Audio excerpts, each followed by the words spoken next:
एक सज्जन एक महात्मा के पास गए और बोले, महाराज ऐसा लगता है कि आपके भगवान में कुछ अकल कम है। महात्मा बोले, अहो भाग्य जो तुम्हारा दर्शन हुआ।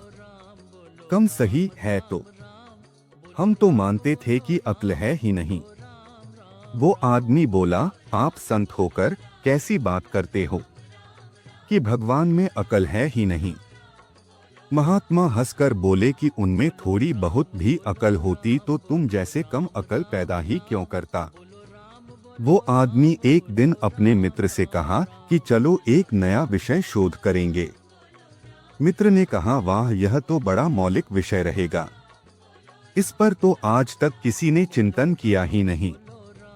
बहुत मूल्यवान विषय होगा आपके शोध की। ये आदमी भगवान की गलती बताए और इसका मित्र लिखे। हर जगह देखे भगवान ये गड़बड़ी कर दी, भगवान ने वो गड़बड़ी कर दी। एक दिन एक गांव में गए तो देखा एक कच्चा घर था। उस घर पर छप्पर था। उस छप्पर पर बड़े बड़े कद्दू के फल लगे हुए थे और बेल दुबली पतली। लिखो परमात्मा की गलती नंबर 1, नोट करो इतनी दुबली पतली नाजुक सी बेल, इसमें इतने बड़े बड़े फल। अब समझ में आया कि भगवान में कम अकल है, इसमें छोटे छोटे फल लगाता। बेल जितना सहन कर सके इतना बड़ा फल लगा दिया।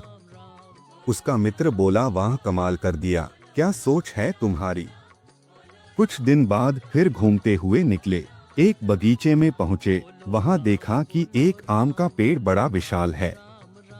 दोनों दोस्त उसी पेड़ के नीचे आराम करने लगे। थोड़ी देर बाद ऊपर देखा तो कच्चे हरे रंग के आम लगे थे। अरे बोले, देखो परमात्मा की गलती नंबर 2, इतना बड़ा विशाल वृक्ष, उसमें इतने छोटे छोटे फल है। इससे समझ में आया कि भगवान कम अकल है। मित्र ने कहा, वाह यह भी बिल्कुल सही है।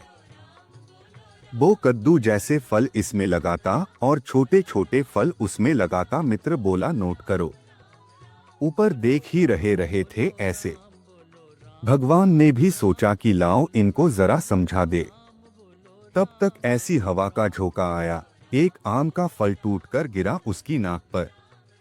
इतने में ही तो मूर्छित हो गया और जमीन पर गिर गया। अब उसका मित्र का कलम कागज छूट गया। अब दोस्त परेशान, पंखा करूं कि डॉक्टर को बुलाए कि पानी पिलाऊं। जिसको आम का कच्चा फल नाक पर गिर था वो बोला, कुछ मत करो, पहले दोनों गलतियां काट दो, एक भी गलती नहीं है। दोस्त बोला, क्यों। बोला, भगवान ने अच्छा किया कि कद्दू जैसे बड़े बड़े फल इसमें नहीं लगाए। इतने से फल ने तो अधमरा कर दिया, ऊपर से उतना बड़ा फल गिरता तो मेरा तो मामला ही साफ हो जाता।